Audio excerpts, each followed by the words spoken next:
अस्सलाम वालेकुम, good morning dear all student. हमने चैप्टर नंबर 1 और चैप्टर नंबर 2 कंप्लीट किया है।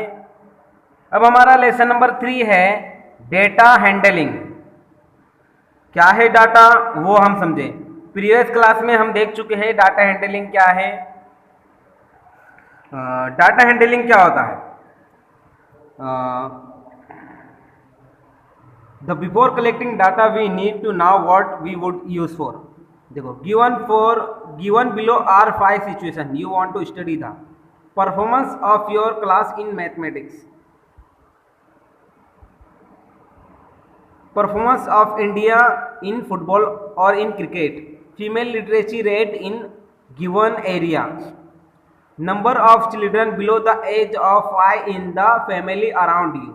अब देखो, टेबल जो डाटा हैंडलिंग है, जो डाटा है क्या है ये, जैसे हमने देखा है क्रिकेट टीम हम देखते हैं तो कौन सी टीम ने कितने रन बनाए, तो इसके लिए एक ग्राफ बना हुआ आता है कि सचिन ने कितने रन बनाए, सहवाग ने कितने रन बनाए, ईटीसी जो हम देखते हैं।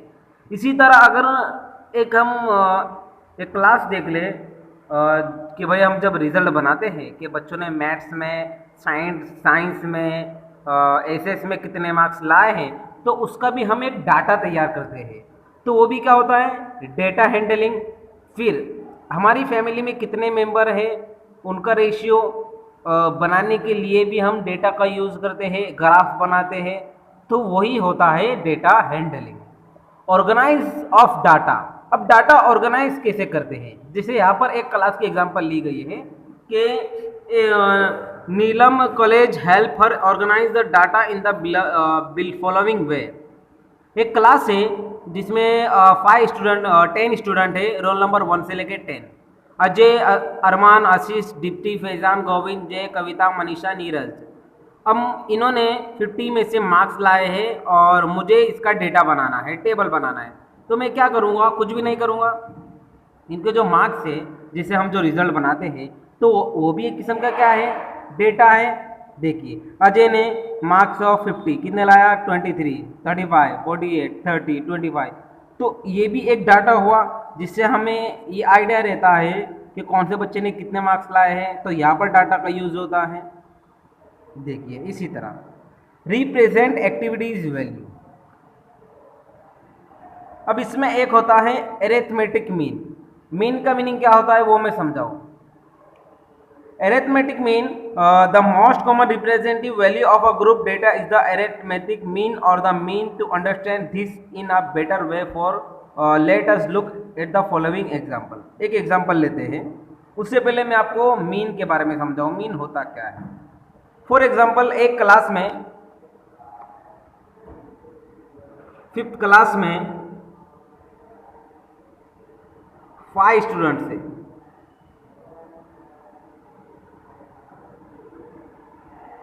अब इनका वेट जो है, एक बच्चे का वेट है 50 kg, दूसरे बच्चे का वेट है 30 kg, और तीसरे बच्चे का वेट है 25 kg, और 4th बच्चे का वेट है 40 kg।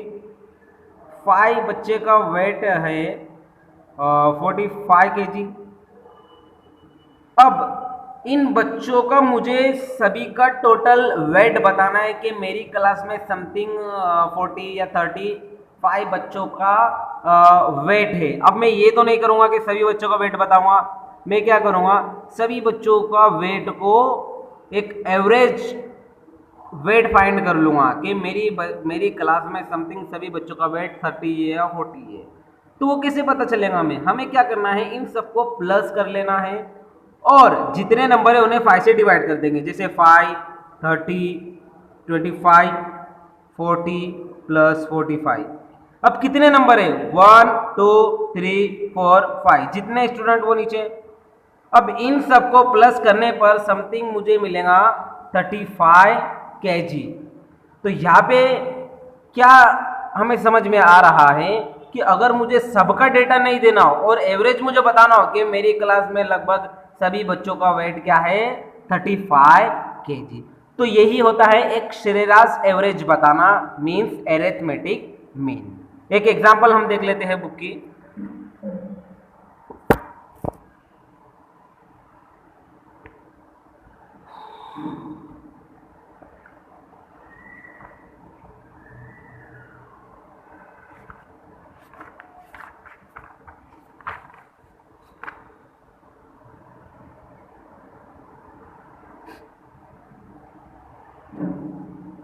क्वेश्चन नंबर 1,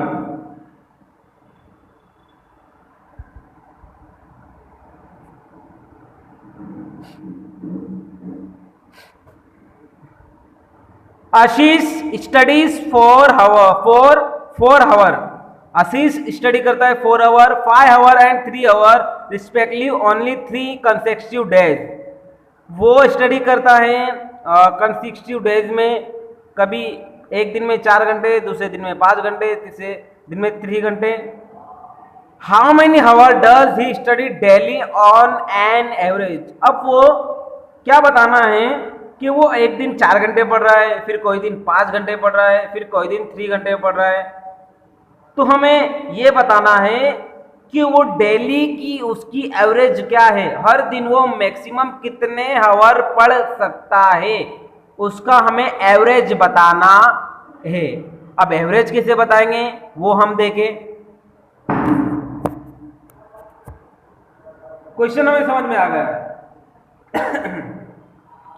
यानी हमें एवरेज की बात आ गई। समझो हमें क्या फाइंड करना है, मीन का। मीन के लिए क्या फॉर्मूला है वो हम देखें। Sum of all observation divide by number of total number.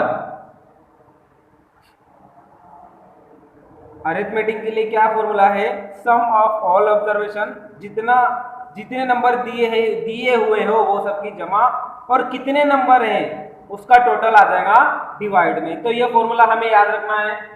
अब हम देख सकते हैं कि जो आशीष था उसकी स्टडीज कितनी थी, total number of study hour, total number of study hour. तो क्या करेंगे हम, 3, 5 प्लस 4। कभी वो 4 घंटे का पढ़ रहा है, कभी 5 घंटे, कभी 3 घंटे, इन सबको क्या कर देंगे प्लस। तो कितना आ जाएगा, 5 और 3 8, 8 प्लस 4 12। अब टोटल नंबर, फॉर्मूले में 2 चीजें चाहिए, एक चीज तो हमें मिल गई, फॉर्मूले में हमें 2 चीज चाहिए। टोटल नंबर कितने नंबर है, 1 2 3, तो कितना आ जाएगा 3। अब क्या करना है, फॉर्मूले में वैल्यूज रख देनी है। मीन्स के फॉर्मूले में वैल्यू रख देंगे 12/3, 3 1 जा 3, 3 4 जा 12। तो उसका एवरेज क्या है, 4 आवर। एक और क्वेश्चन देख लेते हैं। A batsman score following number in 6 inning. क्या दिया हुआ है, बैट्समैन के स्कोर दिए हुए, क्या स्कोर दिया हुआ है, 36, 35, 50, 46, 60, 55। Calculate the main run score by him in inning. तो उनका एक एवरेज लाना है कि वो कम से कम कितने रन बना सकते हैं। तो क्या करना होगा, हमें फॉर्मूले का यूज करना होगा। मीन का फॉर्मूला क्या है, sum of all observation total number. कितने नंबर है, 1 2 3 4 5 6, ऊपर आ जाएगा 36 plus 35 plus 50 plus 46 plus 60 plus 55 upon में कितने नंबर है, 1 2 3 4 5 6, वो आ जाएगा डिवाइड में। अब प्लस करना तो सभी को आता है, इन सब का प्लस कितना हो जाएगा 282 डिवाइड बाय 6। तो क्या हो जाएगा आंसर, 6 1 जा 6, 6 4 जा 24, कितना बचा है 4, 6 7 जा 42। तो वो हर इनिंग में कितने रन बना सकते हैं, 6 4 जा 28, 4 बचा, 6 7 जा 40, 6 7 जा 42। तो हर मैच में उनका स्कोर कितना रहेगा 47 का। इस तरह से मीन के क्वेश्चन को कैलकुलेट करना है। तो एक्सरसाइज में कुछ क्वेश्चन आएंगे जो आपको सोल्व करने हैं। अल्लाह हाफिज, बाय, टेक केयर।